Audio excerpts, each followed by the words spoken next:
You've probably heard the word holy before, or at least sang it in a church song once or twice. And for most people, this idea is really just connected to being a morally good person. So God is holy because he's morally perfect. Yeah, that is part of it. But in the Bible, the idea of holiness is even bigger and more rich.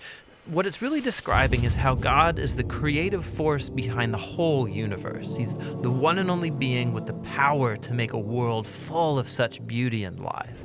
And so all these abilities, they make God utterly unique, which is the meaning of the word holy. So a helpful way to think about God's holiness is by using the sun as a metaphor. The sun is unique, at least within our solar system, and it's really powerful. It's the source of all this beautiful life on our planet. And so you could say that the sun is holy. And you can actually take this metaphor even further in that the whole area around the sun is also holy. Yeah, because the closer you get to the sun, the more intense it gets. Yeah, exactly. So that very power and goodness that generates all this life is also dangerous. I mean, the sun, if you get too close, will annihilate you. And in the same way, there's this paradox at the heart of God's own holiness, because if you're impure, his presence is dangerous to you. And not because it's bad, but because it's so good. And so the first time we see this paradox of God's holiness, it's in the story of Moses and the burning bush. So God tells Moses to take off his sandals because he's standing on holy ground. And Moses covers his face in fear, and God says, hey, don't come any closer. It's intense. It's actually that intensity of God's holiness that's explored even more in the stories about Israel's temple, which was the main place where God's holy presence was located. And at the center of the temple was this room called the Most Holy Place, this the hot spot of God's presence. And whether you're an Israelite living in the land around the temple or a priest working right in the temple, you're in proximity to God's holy presence, which is dangerous. Yeah, this is a problem. So how's it supposed to work? Well, in the Bible, the solution is that you need to become pure. So like being morally pure. Yeah, and that's easy enough to understand. But the Bible spends a lot of time talking about another kind of purity, being ritually pure, which is a state where you separate yourself from anything related to death, like touching things like diseased skin or dead bodies or even certain bodily fluids. All these make you impure.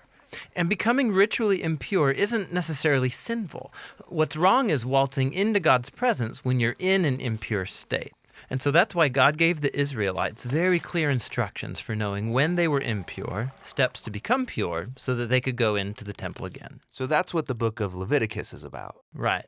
But it doesn't stop there. This idea keeps developing. So later in the scriptures, we find this really interesting story by a prophet named Isaiah. And he has this crazy vision where he's in the temple and he's right in God's presence. He's totally terrified. Yeah, he knows the rules. He shouldn't even be in there.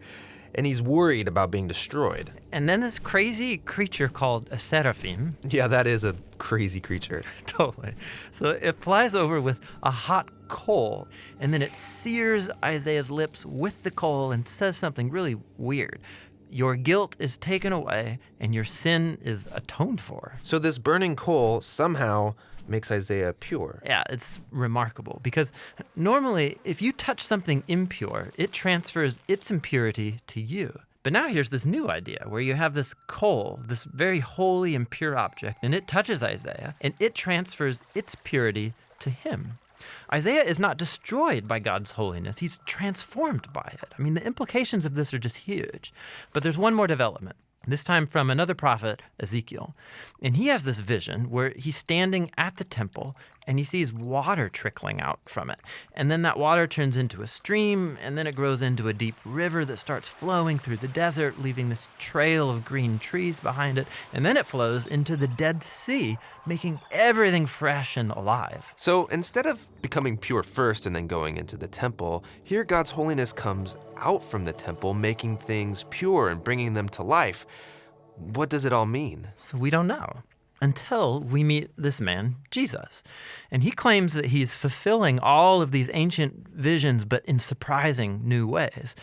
So Jesus, he went around touching people who are impure, people with skin diseases, a woman with chronic bleeding, or dead people. And when he touches them, their impurity should transfer over to Jesus, but instead, Jesus' purity transfers to them and actually heals their bodies. Jesus is like that holy coal in Isaiah's vision. Right. And Jesus claimed that he was the human embodiment of God's own holiness, and that he and his followers were now God's temple, so that through them, God's holy presence would go out into the world and bring life and healing and hope. And so this is why Jesus described his followers as having streams of living water flowing out of them. So this is our part of the story where we find ourselves now, but where's this all heading? So the last pages of the Bible end with a final vision about God's holiness. And this time it's by a guy named John. And in his vision, we see the whole world made completely new. The entire earth has become God's temple. And Ezekiel's river is there, flowing out of God's presence, immersing all of creation, removing all impurity, and bringing everything back to life.